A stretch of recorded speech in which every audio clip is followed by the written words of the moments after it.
than it ever was with Madison. And I saw the White House chef was at a big global meeting last week and said, in the future, you won't be allowed to even eat regular food. We're going to have big vats that chemical companies produce, and then we will feed you that. And then you learn that Brave New World, written by Aldous Huxley, his brother Julian Huxley was a eugenicist who founded modern transhumanism and was a huge anti-human environmentalist. And that's why Huxley, before he died in '62, spoke at Berkeley and said, no, this is what we're really planning. And that's why we see the top environmental professors in the last year say, we need to cut your food off and have the state genetically engineer you so you eat less to save the earth. I mean, it's so fantastical until you realize they're really trying to do it. I mean, these people are control freak lunatics. Yeah, and again, they're not wackos. These people are diabolically clever, and they're putting this plan forward. And again, so good are they that they've been able to work their way into every facet of government planning at the city level, the county level, the state level, and certainly at the federal level. And you see this. You mentioned, for example, the smart growth. I came onto this whole smart thing, just like you. I read all these energy bills. 2005 energy bill signed by George W. Bush.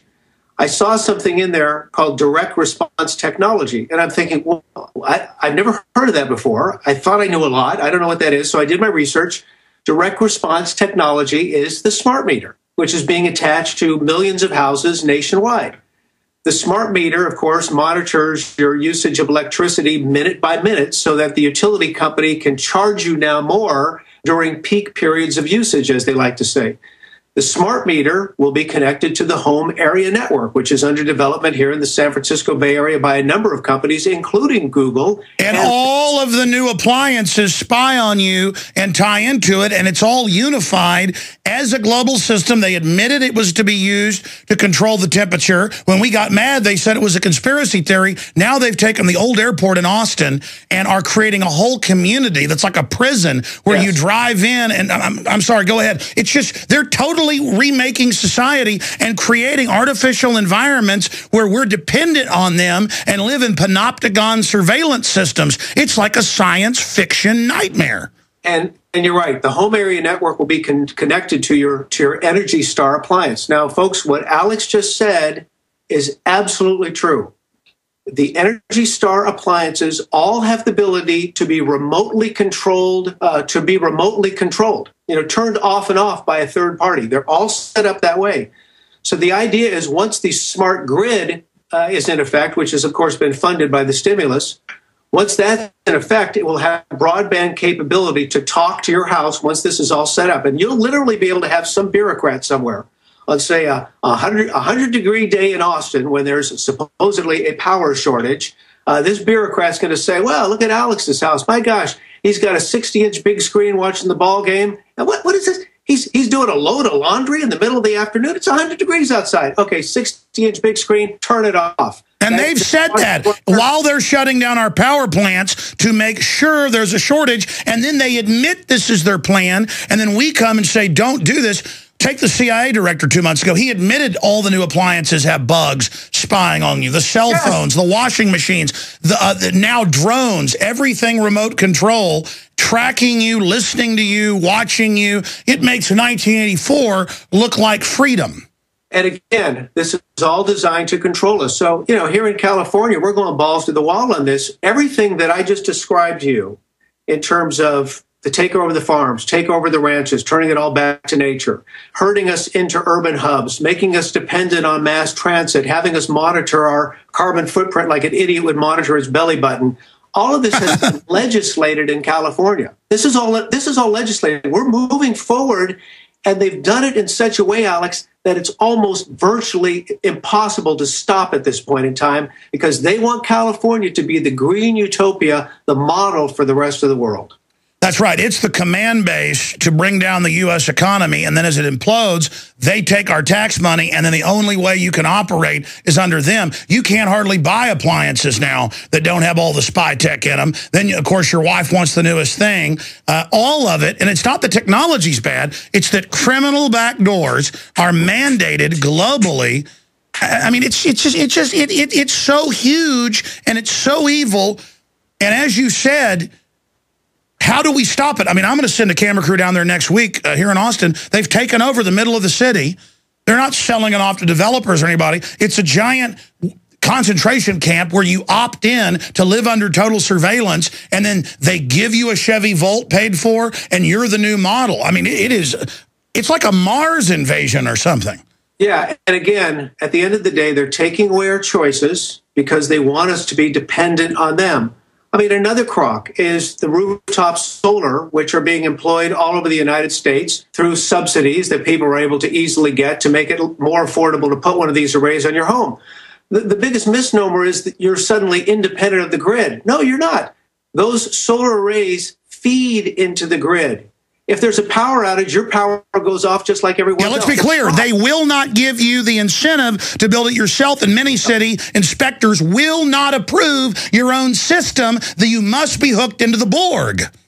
Absolutely. And why? Because they want us to be dependent upon them. And again, where is this all coming from? I mean, they see solar as, okay, it's a renewable energy source. I understand all that. I get it. I understand that Albert Einstein won a Nobel Prize for solar, the photovoltaic solar. I get all that. But at the end of the day, these are people who demonize any company that dares make a profit off of a natural resource.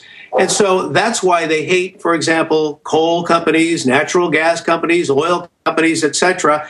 And that's why they're trying to control solar power, which, by the way, I think could be wonderful if the government would just get out of the way and let solar be controlled by the free market. Exactly. Expanding on that, all over the country, they're arresting Amish. They're arresting people buying their own milk. They're arresting people selling peaches on the side of the highway. They're going after swap meets. This is not a joke. $15 million federal fines for a garage sale that sells a recalled product even 10 years later. That's Fox News. If you don't believe me, look it up, folks.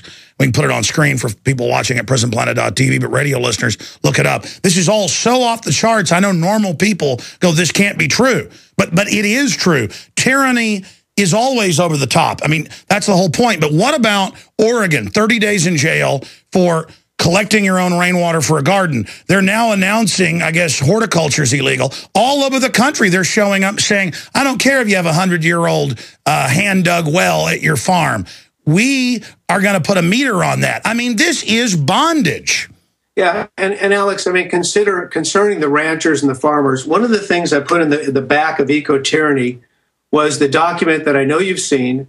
I was one of the first guys to find out about this from a friend of mine who used to work in the Interior Department and no longer does. She saw 3 pages of this 21-page document and turned me on to tracking it down. And in 2010, I found it. This is a plan by Barack Obama's Department of Interior. I put it in the back of the book, complete with some masterminds' scribblings and notes. But this is a plan to take over 1.6 million acres of land in the United States of America, much of it owned by private individuals. Buy it with taxpayer money, get rid of the farms on the land, get rid of the ranches on the land, and make this land even inaccessible to just private citizens. They're bragging about in this document that there will be no visitor centers because they want this off limits. Oh, no, they're already saying you can't swim at public beaches. I went to the U.S. seashore. They got a bunch of them, but where I've been since I was a child a few months ago, and police harassed us and everyone else there, coming up and bossing us about the earth, and they just kept showing up so many times I finally blew up at them. And I mean, they hate us. They hate us. I mean, they're cult members. I would have loved. They picked the wrong guy. They picked the wrong guy to talk to. I would have loved to have been there to see that. But Alex, it's no laughing matter. I know here in the San Francisco Bay Area, what they're doing in so many ways, shapes, and forms is using private organizations, non-governmental organizations, charitable organizations to buy up property. They buy up property, and then they get as close as they can to federal land. And once they connect this private property that they've been able to purchase with federal land, then they can turn it over to the federal government and say, hey, here's a gift for you. Federalize and then this, that's used as a tentacle to take over the next land, claiming you're a buffer on it. It's just how the communists would take over a country and then use it in the exploitation phase against the next. They operate like a cancer. Yes, and that's exactly what they've done. Just as a small example, they're doing this all over the country. But it started with Alcatraz Island. It was called the Golden Gate National Recreation Area. And then all these green groups started buying up land. And in a couple decades, they now have 60,000 acres of land that they gave to the government. It's now called the Golden Gate National Recreation Area, and it's over 60,000 acres in size. There's a 2,700-page plan on how to use this property. And listen to this, hundreds of pages are dedicated to keeping dogs off the property because the environmentalists see dogs as an invasive species. Oh, wait. Stay there. You live out there, but I even saw it in the San Francisco Chronicle 5 years ago. All that land they took across the Golden Gate, it was going to be a park. They don't let regular people in, and all the bureaucrats live there in their own private duchy. Stay there. An amazing interview. I want to hold him over into the next hour if he can do it. This is Alex Jones with 5 good reasons you should consider buying a solar-powered... on the GCN Radio Network. All right, I promised to get to your calls with our guest, but I've hogged the time. So we're going to keep him 20 minutes the next hour. He's been gracious to do that. We're going to open the phones up starting in like 6-7 minutes when we start the next hour. The toll-free number to join us on this subject, and it's a big one, is 800-259-9231. Your horror stories. I mean, I've seen cases of people having their land taken because a puddle was on it, and they'd owned the land for 50 years.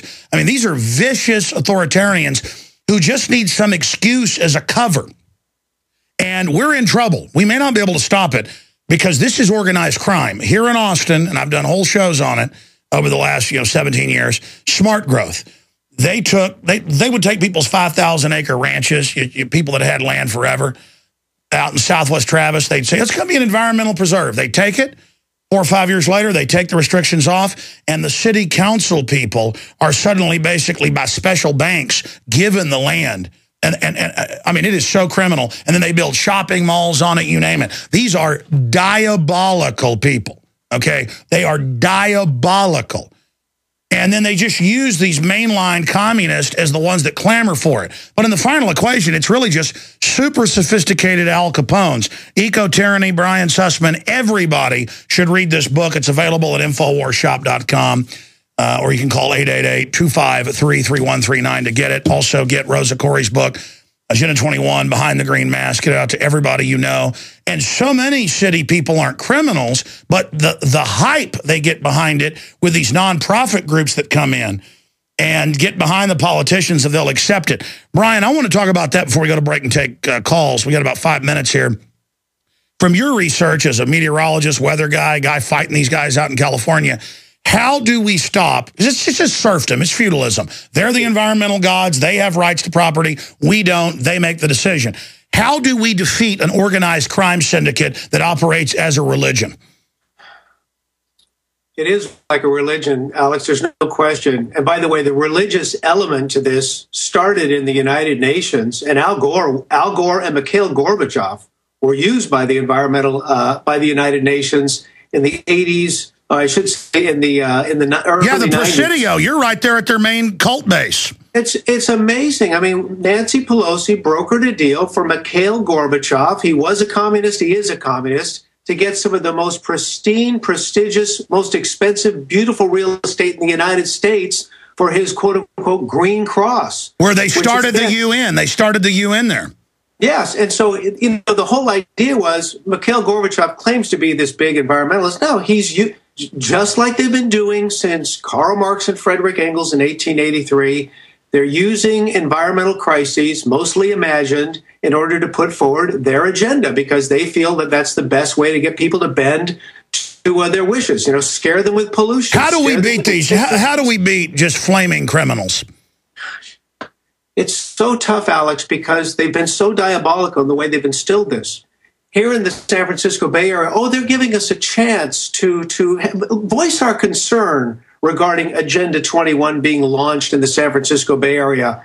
But in order to defeat it, we would literally have to get every city